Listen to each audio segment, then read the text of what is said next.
Hello and welcome to Dialogue. Dubbed as an encyclopedia of social life, China's first ever civil code came into force on January the 1st. It legislates on rights ranging from property and contracts to personality, marriage and family law. So, what does the new code mean for China's civil legislation, and how would it better protect civil rights and support development? And what are the challenges implementing the code? To talk about these issues, I'm joined by Einar Tungan, independent current affairs commentator, He Jing, attorney at Gen Law Firm, Lawrence Ma, barrister and chairman of the Hong Kong Legal Exchange Foundation, and George Conk, senior fellow at Fordham Law School's Stein Center for Law and Ethics. And later on, we'll be joined by Professor Li Jinzhao from Beijing Foreign Studies University. That is our topic. I'm Zhou Yue.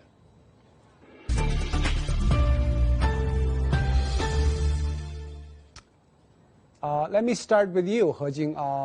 People say this is the most extensive piece of legislation of its kind in the history of the People's Republic. It has a large book regulating the transactions between peoples.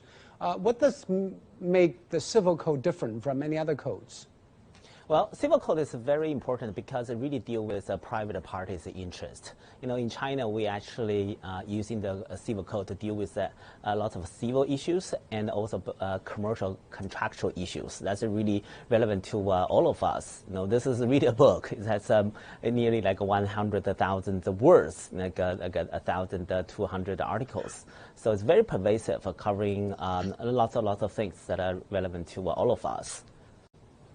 And Lawrence, of course, China has been seeing the predecessor of the civil code, but will the enforcement of the new civil code make social life anything different? What will be the major changes? Well, I think the old Chinese civil law was very much so focused on the protection of life, freedom from famine, for example, protection of adequate supply of food and material. But as society develops and our country develops, people are more concerned about protection of rights, right to privacy, right to dignity. And something very advanced in this civil code is the protection of personality rights. Now, so-called personality rights is very much so the protection of a person's effigy, a person's facial images. Now, that sort of thing is very advanced because we, for example, in Hong Kong, does not have a law that protects a person's facial image. So, for example, in a couple of years ago when I visited Beijing, there was a cartoon in Hong Kong depicting the presidents and in a funny way. So some Beijing official asked me, well, can you do something in Hong Kong? I said no, because there's no law that prohibits abusing or misusing someone's facial images in Hong Kong. So this is a very advanced law that is in China at the moment.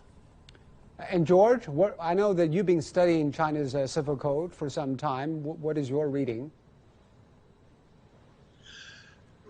I think from my perspective, the most interesting thing is the strengthening of what I call the personal rights. I know the usual translation is personality, but yeah, for example, the provision in the code for a cause of action regarding sexual harassment of another. Now, there has been some court recognition of that, and the Supreme People's Court listed it as a possible cause of action. But now the fact that it's embedded in the fundamental law really reflects the. I think the increasing maturity of Chinese people's view of the idea of the equality of men and women and of personal dignity.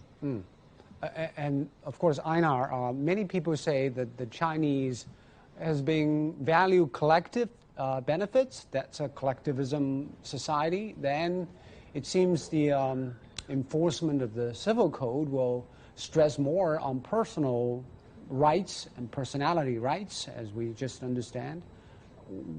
Do you think this is a new development, Einar? No, it's new in some ways because what it's done is it's codified everything, and by that it means that it's taken an overall approach. So most of these laws were in one form or another, or at least being considered, and at this point they put it all together, they harmonize them. So what it really means is this is a blueprint for what it means and what rights you have living in a socialist society.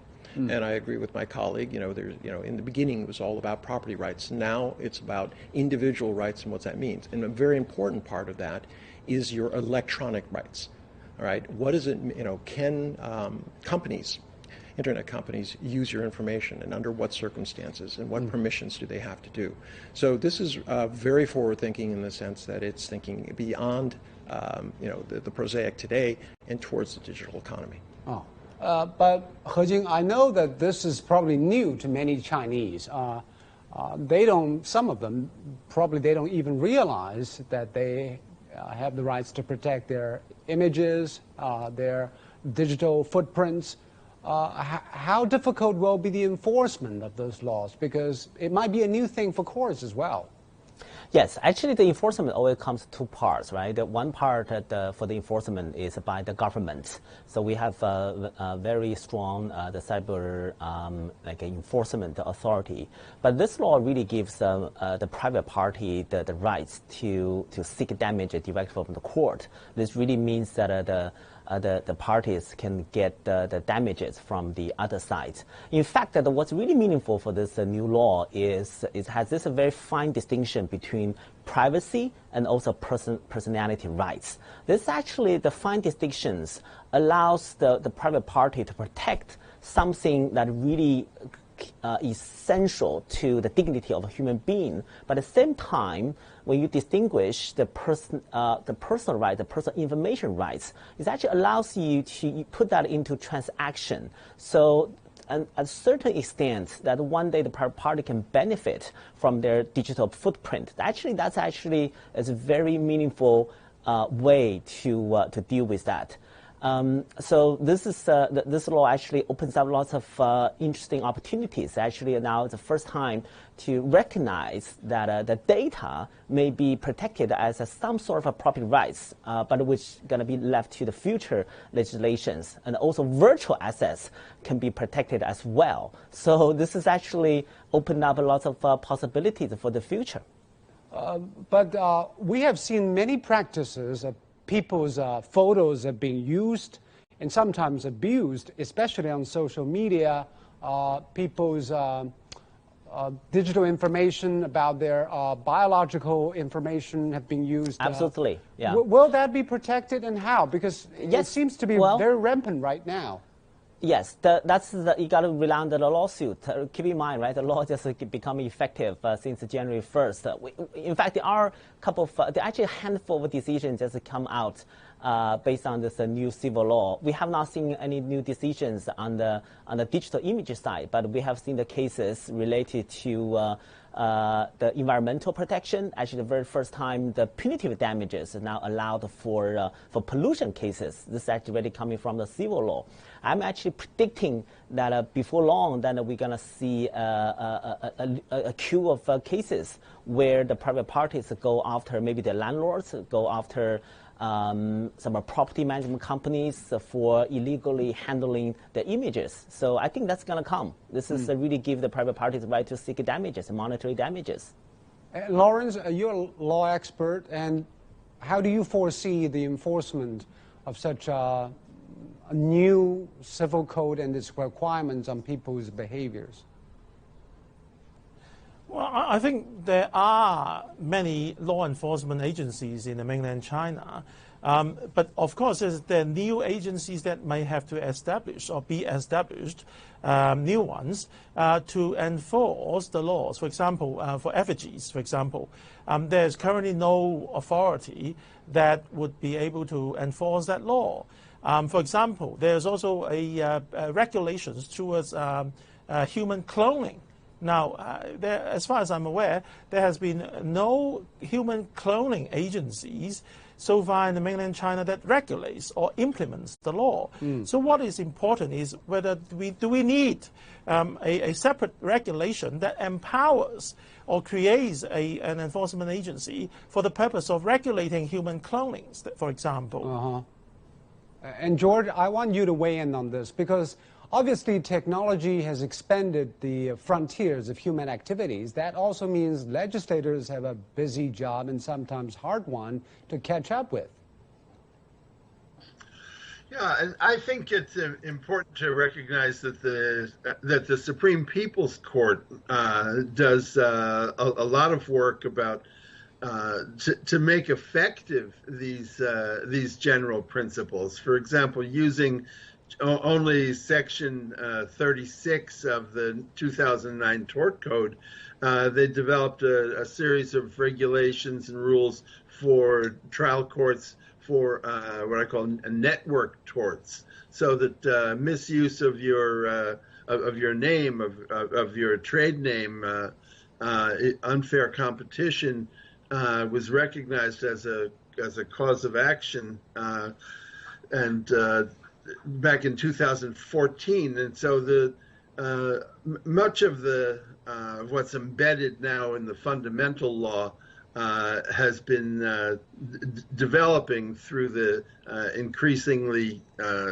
sophisticated guidance that the Supreme Court gives through things like Supreme People's Court gives through things like the guiding case system. And George, of course, different countries have different legal frameworks. If you want to compare Chinese civil code with, for example, Americans and Europeans, what would you say? Well, Yang Lixin says that the new code has tried to harmonize or drawn on both the continental tradition and the Anglo-American tradition, and I would say yes to that.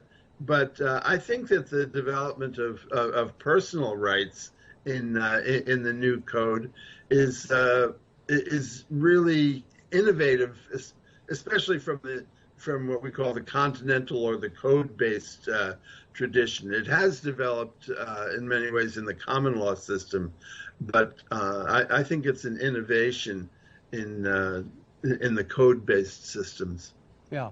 NR, another aspect of law enforcement is that are citizens aware of the new civil code and how can they conform to the requirements? Do you think the Chinese have a special context in terms of recognizing the new civil code and what its role in society? Yeah, I do, and it's actually, you're part of it. It's called the press. As soon as the cases are out there, I mean, there's an old saying in China, kill the chickens to scare the monkeys. And in this particular case, there will be some cases, there'll be landmark cases, people will pay attention to them and they'll start to understand. Because what we're talking about here is we're all lawyers, so, we talk in a lot of mumbo-jumbo, but the fact is, what are my rights? Ordinary people have to understand. What is the impact? The ordinary people have to understand what is their rights. I mean, what belongs to them versus what doesn't belong. And if somebody takes something from them, what can they do about it? And this will be done a lot through the press, through court cases. But it is, I agree with my colleagues, this is a training process. The judges themselves have to understand this. And I would hesitate to say that they want to have a huge flood of cases coming in. Judicial economy does not. You expect a flood of cases? No, I don't actually. I think what happens. But should it be? No, they shouldn't be, because what you really want is to prevent people from doing bad things, not have them go to court to enforce their rights. So what they're doing is to say we're going to have a very tough administration, okay? And I don't see that as adding more bureaucracy. Where they see some sort of fundamental problem, they will go in and they will administer penalties on the civil basis. But if there is something that goes through the cracks, then individuals have that ability. This is a kind of a pressure relief valve. Individuals now have a cause of action to go after somebody who has violated their rights. And this is very important in a society that's evolving. He Jing, do you foresee there will be a busy courthouses dealing with those new violations of civil codes? I think probably going to remain steady, to be honest. Right now, the civil or the commercial cases takes up to like more than 80% of the entire course, the caseloads. Right now, actually, we probably do expect some kind of heroes, right, standing up to take advantage of those new rules. That's always a kind of thing that are going to change the law. In fact, the Supreme Court just terminated around like 116 judicial interpretations. That's more like the rules, okay, like the de facto laws. So we expect that there will be quite a new open space for the courts to understand or interpret the new rules. So a lot of private parties will probably try, but our society is not that litigious. But I do expect some sort of increase, but not like a rapid growth of the cases. Lawrence, what about the case in Hong Kong? Is it very popular for somebody to pursue lawsuits?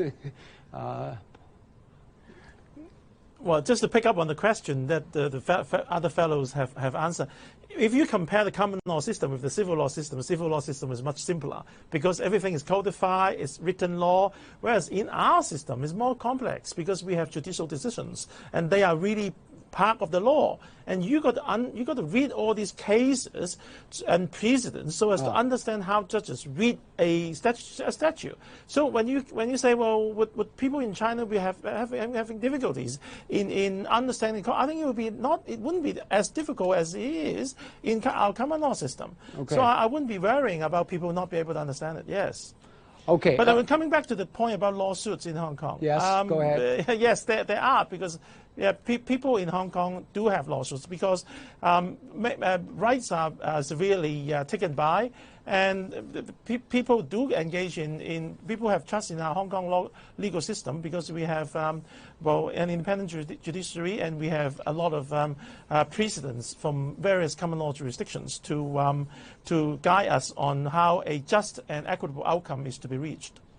Okay, let's talk about another very, should I say, eye-catching article that is on how couples can divorce.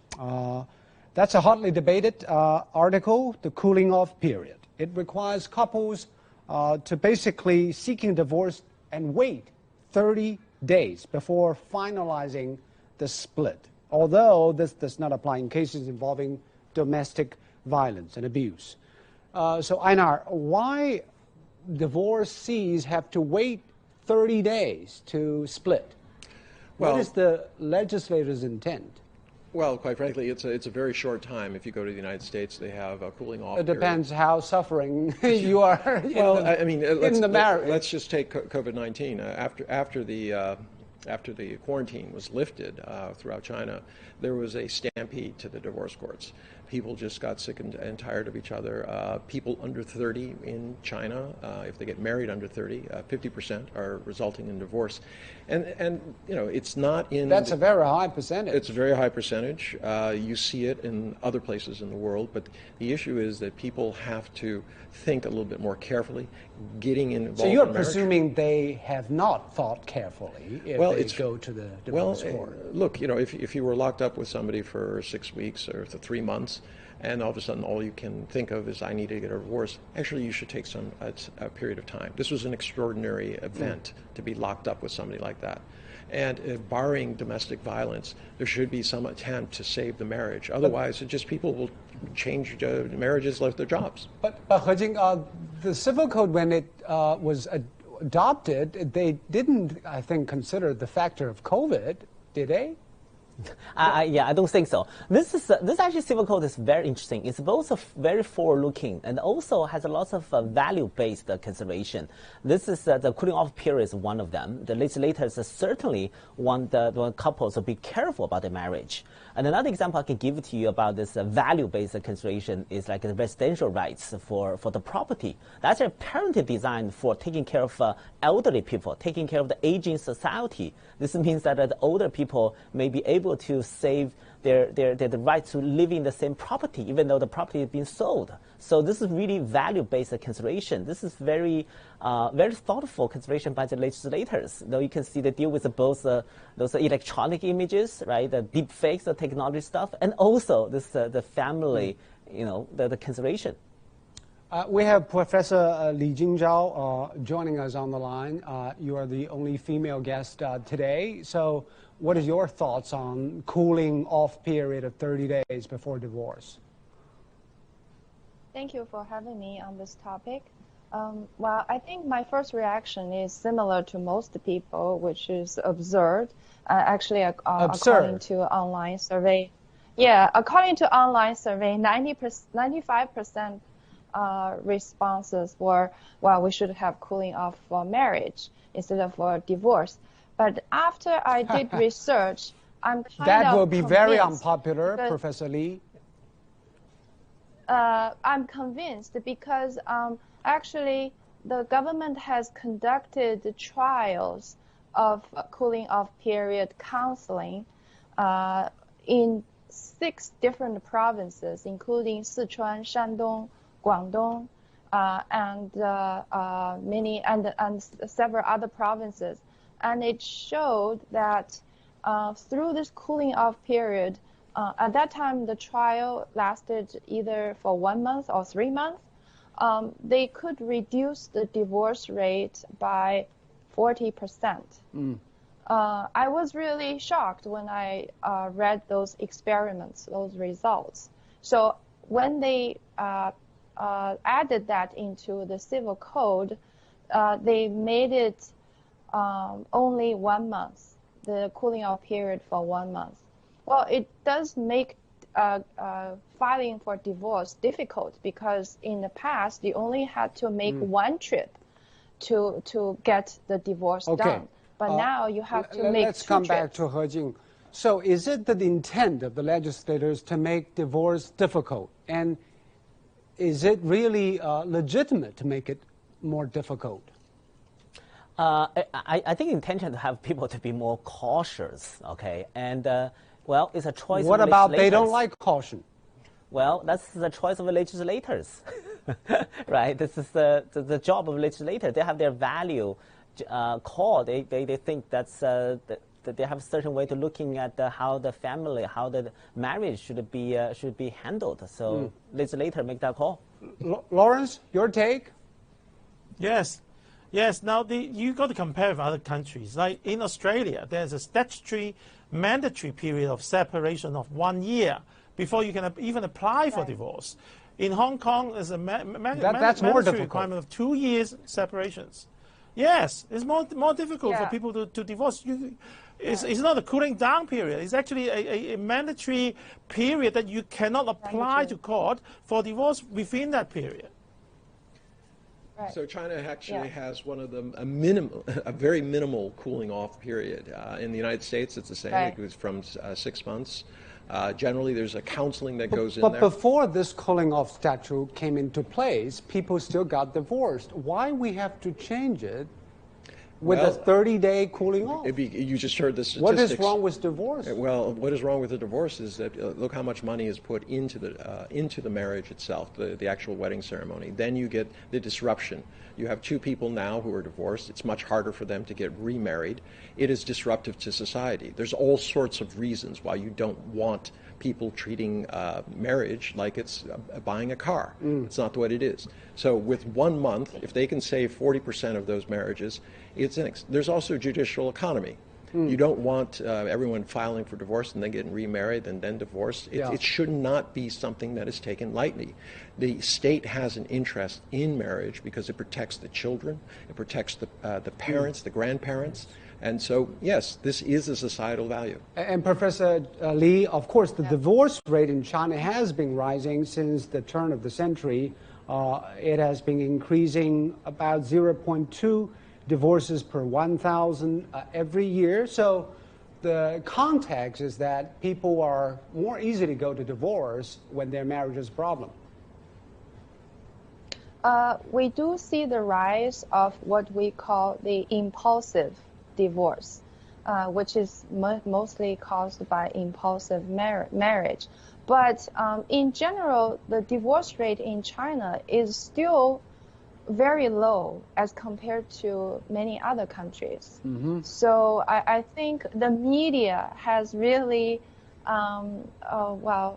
amplified the crisis of marriage in China. Actually, sociological studies have shown that the family marriage, the family value, and the child-centered family are still very dominant and prevalent in China. And the divorce rate in China is still way within the reasonable range. So it's not really a crisis. And do you believe the new law will further narrow the range? Do you think it will save many marriages, as you've been studying sociology? Honestly, I personally, I think, like, first of all, 1 month would not be enough for a family that files for divorce if they have an underage child, because the child needs a long time to readjust. And also, if you only have cooling off period and you do not have supporting counseling service for counseling engagement with the divorcing couple, they are not really maturing, or they're not really improving much in handling intimate relationship. So counseling is really, really important. Okay. That's what I wanted to emphasize. Without counseling service, this 1 month or this 30-day cooling off period will not be as effective as desired. The estimation is there should be 30% reduction of divorce, but I don't think without counseling, this 30-day will help much. Lawrence, you earlier mentioned Australia, and there's also very strict requirement on divorce. How's that law worked to prevent impulsive divorce? Well, as in many common law countries, there is a statutory minimum period you got to observe. It is count from the day of separation. You got to be separated from the other party, from your husband or wife, for 1 year. So that what it means by separation. So 1 month would not be enough to make that arrangement. No, you got to be separate for 1 year. And in Hong Kong, it's 2 years. So, you could, for example, you got to live separately for 2 years. You cannot have sexual relationships, for example.